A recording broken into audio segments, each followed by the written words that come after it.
On 1st and 10, Cousins. And the catch made by Johnson. And he'll be taken down, but not before he works it past the 50. It's a gain of 11 as the Vikings pick up the first. I think that's a big pickup for a first down because when you run a drag route against zone, you're sometimes asking for trouble because you might run into a defender. Yeah, well, there they ran into a first down, executed it to perfection.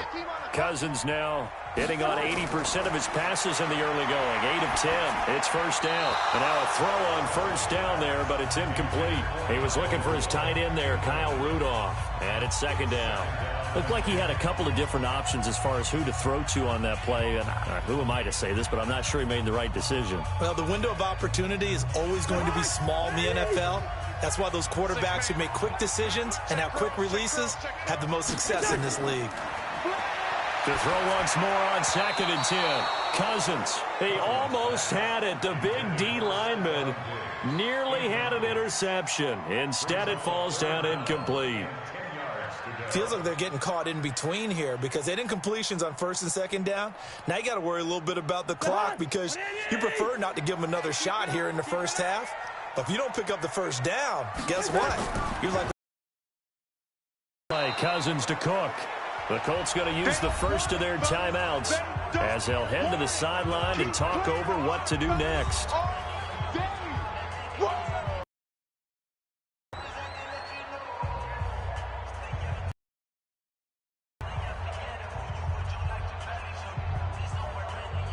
Here's Britton Colquitt now as he's on to punt for Minnesota. And the kick's away as he angles this one for the sideline. And this will carry out of bounds. Where are they going to spot it now? At about the 18-yard line, it looks like. And the Colts coming out now. These guys had to punt their last possession, and that's become too familiar of a refrain. Too many of these drives just wound up going nowhere. But you know how in baseball, when the pitcher gets a base hit and he's on base, they bring his jacket out to him to keep him warm? A lot of times the punter goes to the sideline, puts on sweatpants or a wrap over his leg to keep it warm. He might need a massage from the trainer right now from all the work he's getting. A gain of 6 there on first. One thing you're hoping for when you run drag routes, you're able to hit a receiver in stride, and he can pick up a lot of yardage after the catch. But in this situation, the defense was effective, able to stop him before he could get a good head of steam going.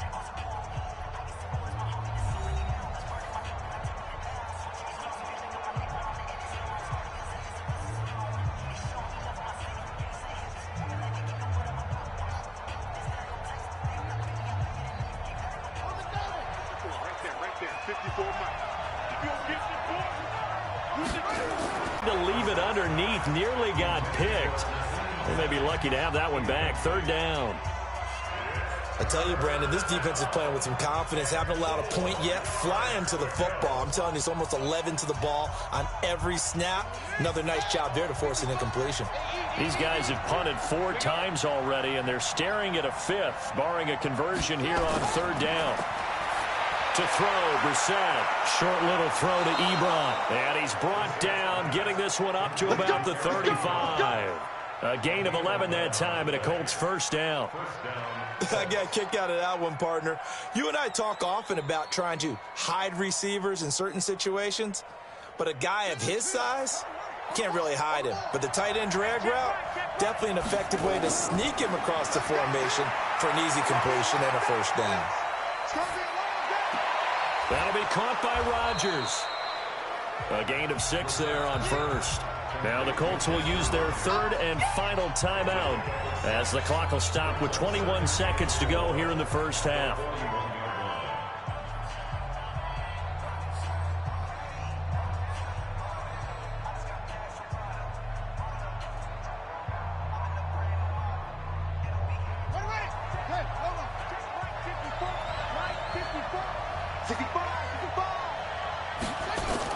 To throw again on 2nd down. Brissett. He'll find Hines out of the backfield. And he'll lose yardage on the play back at the 37-yard line.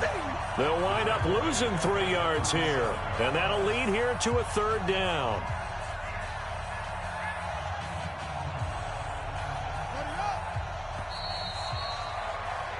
So we've reached halftime with just the lone touchdown here. 7-0 is our score. As we send you down to Orlando, where Jonathan Coachman has our EA Sports halftime report. Coach. This is taken at his 4. And not a bad return here. He gets it out to the 25-yard line. Out come the Vikings. They'll have it first on offense as we begin the third. And right now these guys, they're shuffling a little bit, maybe doubting, because 3 straight drives have ended with them punting the football away. Yeah, so you start pointing fingers at each other a little bit, asking a lot of questions. What are you seeing? What are you getting? Maybe trying to narrow down your playbook a little bit and maybe get simpler rather than more complex in order to try and fashion together a drive. A good start to the drive. Here's that's caught out on the left side. And they're able to get this one across the 35. 13 yards as the Vikings pick up the first down. The goal for any offense versus a zone defense, find the holes where guys are available and put the ball on the receiver before any defender can step up and fill it. They did it well there. Perfectly executed crossing route. Off the play fake, Cousins. And Diggs has it. And able to rip off a big chunk of yardage before being dropped inside the 40. That one goes for 24 yards.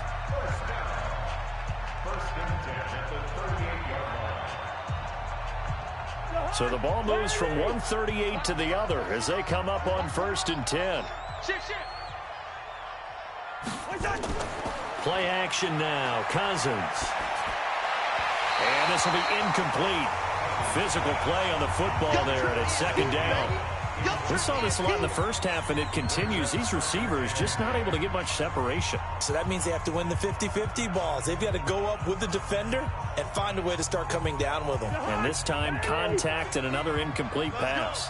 They work again from the 38 on 2nd and 10. And the play goes nowhere. Losing yardage back near the 40 at the 39. Officially, it will go as a 1-yard loss, and that's going to lead to a 3rd down.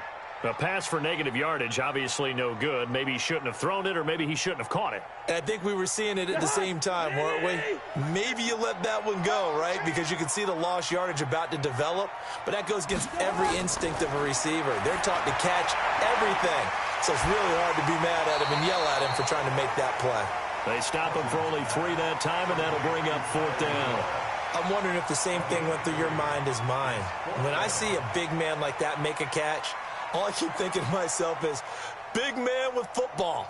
Look out, everyone. He may not juke you a whole lot, right? He may not run past you because of his size. You're talking about a guy weighing in the 270 range. But, boy, once he gets his mitts on the ball, he's going to be tough to bring down. And this won't get there. Won't be on line either. It's no good. Off to the right. Here's the Colts now as they get ready for their first possession on offense of the second half. They trail offense, first time to touch the ball in quarter 3, and we'll see what they can do. And I can't wait to see what they have planned, because some teams script to start a half. Other teams just go, okay, these are the sequence of plays we want to run. These things worked well for us. And sometimes they throw in that big chunk play right away. Shocker. Try and get after them early and try and create a big play to give themselves some momentum. See what they have up their sleeve. 10 yards on the pickup there, and it'll be 2nd down. Running lanes were at a premium in the first half, but he's able to find some room there, and he's hoping that that's a precursor of a big second half. Still a few inches short of a 1st down as they come up now on 2nd down. On 2nd down, here's a run with Mack. And this time he's able to take it down to the 42. 6 yards the pickup, and that's a 1st down. They were not fooling around at all, were they? 2nd and short, and they brought out the heavy package. Almost felt like the super heavy package against that defense, didn't it? Yeah, I don't think they expected that much beef up front, and it turned into an easy 1st down conversion.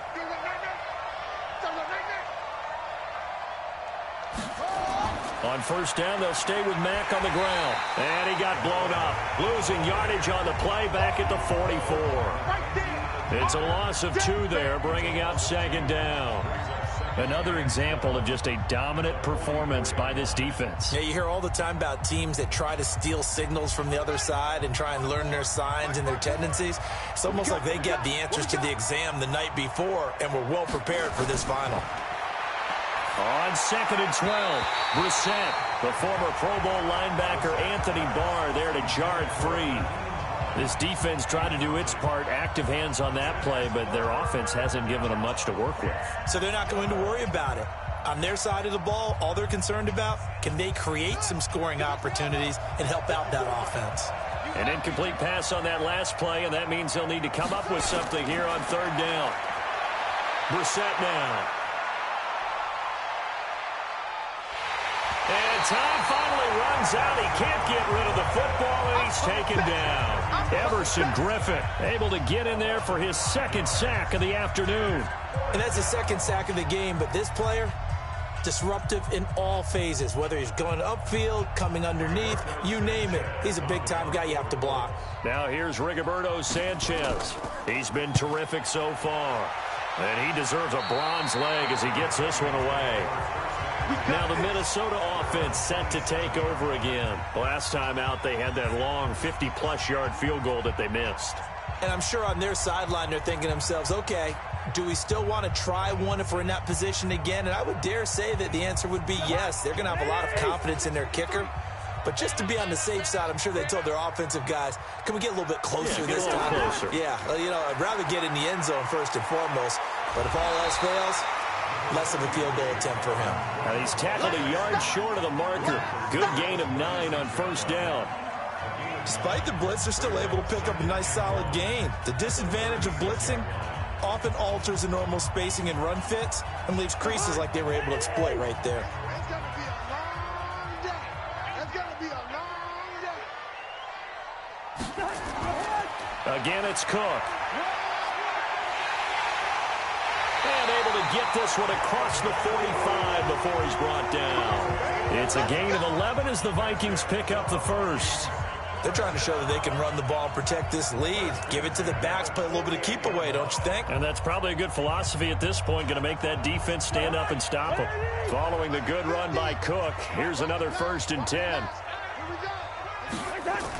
They'll run it now out of the gun. And he'll be brought down right at midfield after a gain of only a couple. They tried a quick hitter inside, but that one was swallowed up because what they're hoping, this big defensive lineman will take the bait and move laterally and open up a crease that they can run through. Didn't happen on that play. The last run got a couple. Here's 2nd and 8. Here we go. Here we go. Cousins now from the 50. And this is Cook with a grab. It's a 4-yard pickup, and it'll be 3rd down. He's already proven to be a factor in the running game on this drive. Now he gets involved in the passing game. I think what we're seeing here is the modern version of workhorse in the NFL, being able to run it and catch it with equal proficiency. Working out of the gun, Cousins. And with a flag down, he goes down. So they're able to sack him. Now the penalty looks like it could be holding. Let's find out.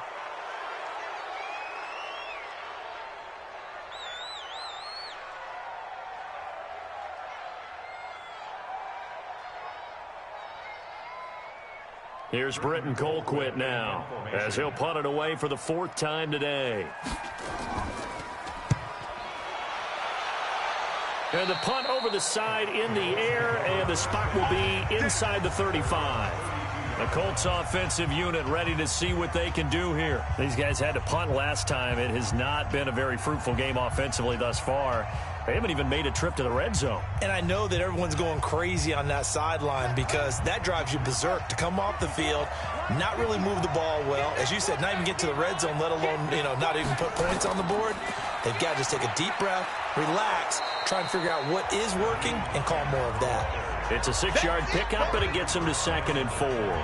Despite the scoreline, I think they've got to like where they are here. They're on the road and just one big play away from getting right back in this game. I'm going to follow right along with you because the spot they're in now is a credit to their defense. They've kept them in it by making the plays that they've made, and that just means you're one big score away from being right back there. Now, the question is, can this offense step up and make that play? Because that's been an issue for them in this game. That's good for an Indianapolis 1st down on a gain of 10. When an offense reads blitz, doesn't matter where it's coming from, Tight ends know that they become a big part of the passing game because they should be an easy outlet when all those extra bodies are trying to get to the quarterback. A hot route, so to speak. They'll run on first down. It's Mack, and he is met in his tracks behind the line of scrimmage. A loss of 2 there, second down. Hate to say it, but that play typifies what we've seen from this offense all game long. Yeah, don't you think maybe you flip over your play sheet as the offensive coordinator and see the side that says try something different? You know, because this has not worked all game long. They continue to try and get it done. They've got to come up with something a little bit different. Try something special, something they haven't seen. Anything to score a point. And they're going to get him behind the line yet again as his nightmare afternoon continues.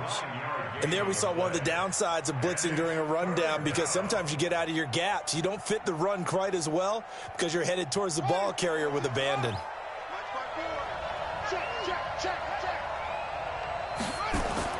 Brissett from the gun on third. It's complete here to T.Y. Hilton. And he will have first down yardage as he's brought down at the 41. That his first catch so far. They've held him under wraps, but he's got a first down there. And this will probably be the last play of the quarter.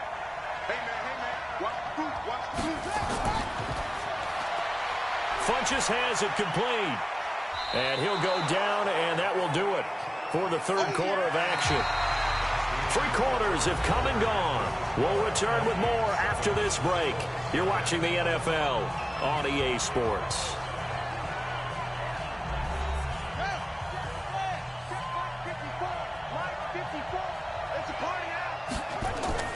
On the delay, here's Hines. And he's going to be taken down here with a penalty flag on the field. So some holding over on the left side of that O-line. And I know for the guys trying to move those big defensive people, they'd love for them to stay in one spot. But they move around so quick and so fast that sometimes you just have to grab them. They'll come up now on a second and long after the hold. Left gun defense. Left gun defense.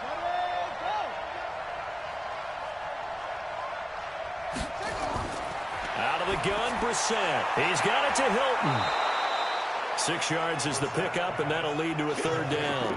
One thing I think that's safe to say defensively, the tackling's been really good.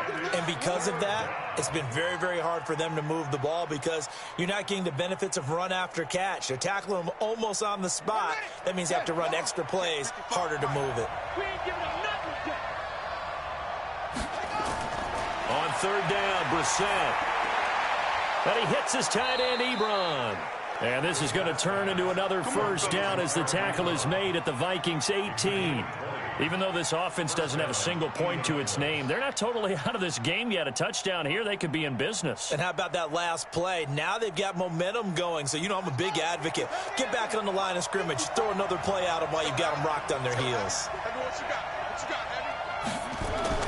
From the red zone now, Brissett. And his throw's going to be incomplete. He was looking for Chester Rogers that time. And that'll bring up second down. How about the defensive effort from both of these teams that we've seen in this game? Would you say it's like a high-stakes chess match right now? Chess is one way to go. Yeah, I like it. Okay, the only reason I say that, you feel like they're contemplating their moves before actually making one. And none of them being done very confidently. Truth be told, I've never played chess, and I know that I'm not smart enough to play chess. Guys like you with your IQ, you can pull that off. Like so many tight ends nowadays, they have no problem at all putting him in the slot and letting him go to work. And that's a nice pitch and catch right there for a first down. A looming decision to make on the conversion, down 7. But first things first, they need to score as they come up on first and goal. They'll run here with Mack. And he'll be stopped up after only a couple of yards as he gets it down to the 5. That's it, baby. Be interesting to see now what they do offensively down near the goal line after not much there that time. As the offensive play caller, that may change your sequence now. Instead of coming right back with a running play, you may have to go to the air. And the ball smack dab on the 5-yard line. Here's second and goal.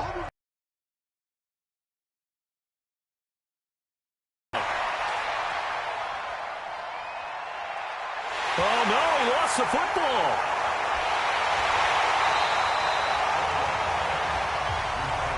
bit of good fortune there. He wasn't able to get it back, but he did have a teammate on the spot able to retain possession for them.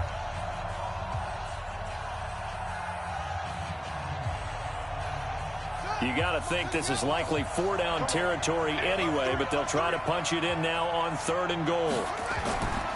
They'll try and run. Here's Mack. And they'll bring him down at the 13-yard line. It'll be a gain of 5, but they're still left with a long 4th and goal. This defense continues to be good on 3rd down. I mean, they haven't allowed a touchdown offensively. Are you saying, let's go for this? Let's try to get it in the end zone. I don't know about that because of what you just described. They've been so good, and they don't give up the big play that you would expect in downs 1 through 3. Why should 4th down be any different? True. You might want to go ahead and kick the field goal and see if you can figure out something else as this game moves on.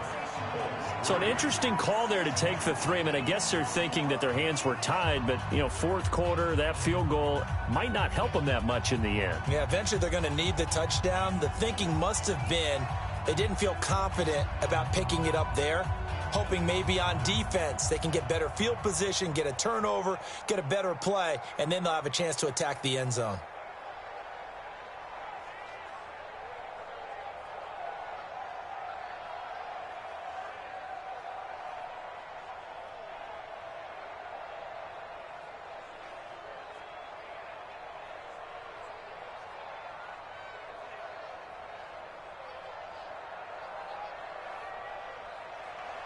The lead cut to just 4 as they kick it away and turn things over to their D.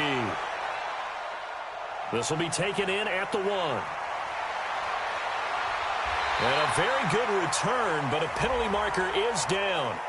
I'm not sure what this is going to be. Boy, a tight game like this, 4th quarter, personal foul penalties, a no-no. Yeah, we know the emotions are running high. The tensions are the same. Who can control them best could ultimately win it. And now it's 1st and 10. A big mistake, especially when you factor in the personal foul yardage.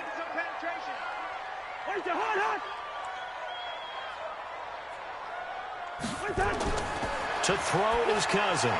That's complete to the receiver, Thielen. He'll be taken down at the 48 for a pickup of 2 yards.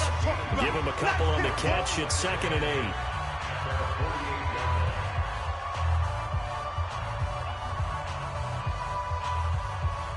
So 2nd and 8 here after the pass play for 2 yards on 1st down. On the carry, it's Cook. And nowhere really to go there. He'll take this up just shy of midfield. They follow up the gain of 2 with a gain of 1 that time. Partner, we know today's NFL is really built around the guy throwing the football. But these short runs, they still pay dividends because they can take their toll on a defense and they can add up as the game goes along. You control the clock, you control the ball, and that way you often control the game. To throw, Cousins. He gets this one into the hands of Dalvin Cook. And boy, he is very close to a 1st down, but from where they're spotting that football, he's going to be a foot or so short. So much about offense is what you call hidden yardage. You know, you throw the ball to someone, they catch it, and then they can make a big play. You know, they create a play, run after catch. They did a really nice job here of limiting that and keeping him from a 1st down. Yeah, stopped him in his tracks. And this one's out of bounds. Should be inside the 10, I think it is, at the 6-yard line. And for an offense that is struggling, this is not where you want to start from. Great punt. Fantastic punt. And for all those who wonder, what do punters do during the course of practice each and every day? The best ones do what we just saw there. Work on positioning the football and helping their team. A 1st down throw for Brissett. Pressure gets to him, and down he goes. Back at the 4-yard line. Everson Griffin. Who else? He's in there for his 4th sack of the afternoon. This has been a tough one for this offensive line. It appears almost like they've been on roller skates this entire game, the way they've been pushed around. 6 sacks given up in this one. Now, following the sack, they'll come up here on a 2nd down and 12. On the ground, it's Mack. And he'll take this one up to about the 13. 8 yards there on the carry, and now they're left with a much more manageable 3rd and 3. But you got to give kudos to your offensive line and the guy carrying the ball because they were in a second and long situation. It seemed pretty dire, but they brought it back to third and manageable with that run. As big of a play as we've had in this one so far. This is 3rd and 3. From the shotgun, it's Brissett. And he's got his man, Hilton. And he gets this one just shy of the 35 to the 34. Well, they were in search of a short gain on 3rd down, and they wind up nabbing over 20 yards. I don't care how many times we see it. I still get a kick out of watching quarterbacks and receivers do the pass tree in pregame warm-up. But I always remember that when we go to practices, we see that after practices as well. They really tune it up, don't they? They tune it up. They know why they do it for these situations. 1st down. And they build that trust, and that's why they're able to find him in this type of a situation.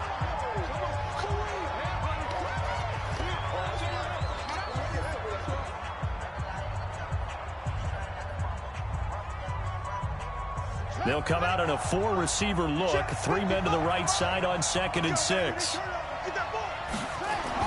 Back to throw. Toward the center of the field, but it's incomplete. Eric Ebron, the big tight end, is intended target. And now it's 3rd down. So he's unable to complete it there, and just not the game that you would expect from him. He's been off the mark really start to finish. Yeah, it makes you wonder what exactly is going on. Is he a little bit dinged up here, or is he just off just by a bit? Maybe he can get it back in this situation. He'll need to. They'll look to throw. And now the ball's out. Fumble near midfield. And this belongs to the Vikings. Good starting field position for the Vikings as they have it 1st and 10 right at the 50-yard line. They run. Cook. And nothing doing. He's immediately taken down at the line of scrimmage. The Colts going to use the first of their timeouts as they'll talk things over prior to this upcoming 2nd down play. And now out comes Minnesota. And this one now not quite over yet. Still 2 timeouts remaining defensively. And, boy, having that 3rd timeout would have really helped here. And another example of why coaches really stress saving your timeouts for when you absolutely have to have them. They go over this all the time. Here's one of those situations. And he'll be brought down, it looks like right at the 40. Down on the field, we've got an injured Colt after that last play. While the trainers take a look, we'll step aside.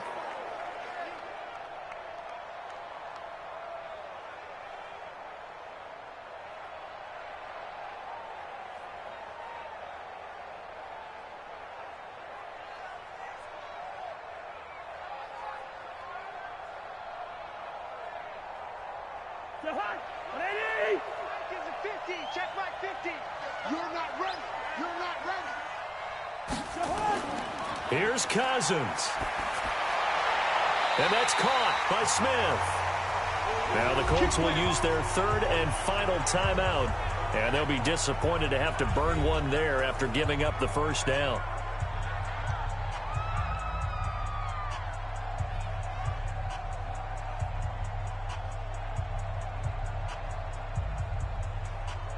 Not totally home free yet, but it's looking good as they come up 1st and 10.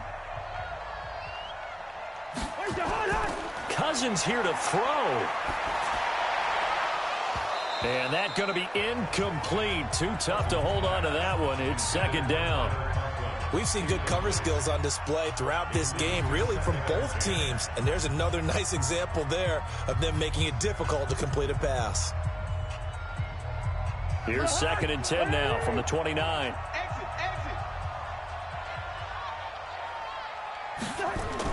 Cousins to throw. And he can't get a throw off. He's taken down. What a huge play at this point in the game. Credit that sack to Jabal Sheard. And we say it all the time, have to be able to get rid of the ball sooner than that. You have to help your offensive line out. They're going to protect you as best they can. And if you're getting 3 to 5 seconds to throw the ball, they're doing a really nice job. But when you hold it and give up a sack, you're really almost discrediting their work. 3rd down, Dalvin Cook. And he won't be close to a 1st down as he runs into a wall right around the line of scrimmage. No gain there on the play, and that's going to leave him with a 4th down.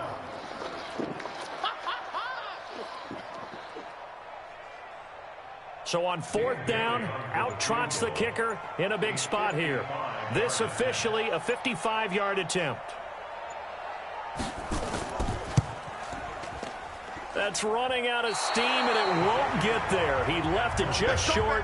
No good. And this score will stay right where it is. Well, Charles, a pretty exhilarating finish to the end of this ball game. At the end, the Hail Mary prayers, though, they went unanswered. Could have won it, but couldn't get it done.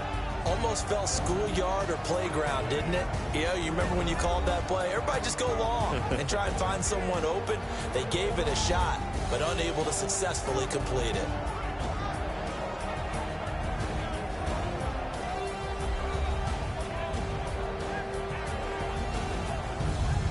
So that'll do it for us. For my partner, Charles Davis, and all the hard-working men and women on our crew, I'm Brandon Gaudin. You've been watching the NFL right here on EA Sports. It's a win for the Vikings as we say so long from Minneapolis.